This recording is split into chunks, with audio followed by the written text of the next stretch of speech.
Kellyanne, you just said that why doesn't Vice President Biden call the White House and offer his assistance? But we've heard from President Trump saying if he thought he had something to learn from past administrations, he'd pick up the phone and have those conversations. So does this administration want the support of previous leadership? And well, let's talk about Vice President Biden, because I was asked specifically about him and his criticism of President Trump and the efforts that we're working on 24/7 round the clock here. And you're all covering the press conferences, the press briefings. You're talking to our health professionals, our cabinet members, the president, vice president themselves, senior staff, as you need to. So I find it to be petty and a tinge of partisanship and completely unhelpful to the American population to have a former vice president who was here for 8 years in his bunker in Wilmington just lobbing criticisms, reading from prepared notes, and not that well. When we are looking at this decidedly non-politically, I really have no time to talk about Biden and Bernie when we're talking about ventilators and vaccines. That's our focus now. So I've seen some of his interviews, if I can get through them.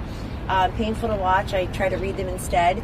But I haven't learned a single thing in those interviews that would help one American that we're not helping. So if he can say that, he's got a big platform. He's got a lot of fans out there who can't get enough of Joe Biden in the bunker in Delaware. So if he would actually say something in response to a question or offer an insight, we could take that up. But when you say he's in his bunker, are you suggesting that Vice President Biden should be disregarding federal guidelines and be out there mixing? No, I'm not, and you know I'm not. So let's not be silly. Let's not be silly about it. I'm not implying anything. In fact, I'm not implying a single thing. I wonder what you're implying, but I'm not implying a single thing other than he's out there daily now.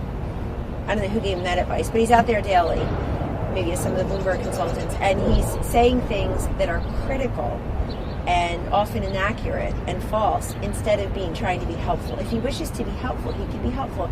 And I have to tell you, and I'm not implying it, I'm stating it pretty clearly, the critics and naysayers, whoever they are, have never seemed so small and so shrill and so irrelevant as they do right now. When we have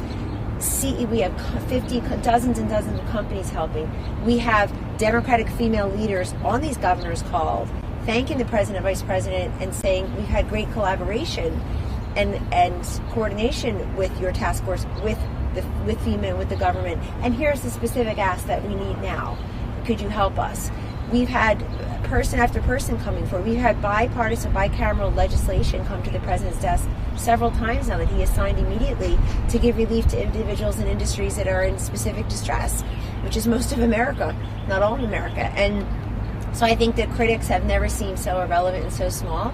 And if you're a former vice president and you have some type of visibility, you have a great idea, let's hear it. Don't save it for the debates in September and October if he makes it there, if he's the nominee. As I say, he's the front runner. But I really have no time for Bernie and Biden when we're talking about ventilators and vaccines here. So I'm not implying anything. He can stay in the bunker all he wants. He can cough into, sneeze into his hand all he wants. He can read from prepared notes all he wants. I'm yet to hear a single idea from Vice President Biden that would be helpful to the American people or that is different from what we're doing. If he's got one, he can call me the switchboard or put him right through. Kellyanne, a couple questions. I know you've been in touch with the governors.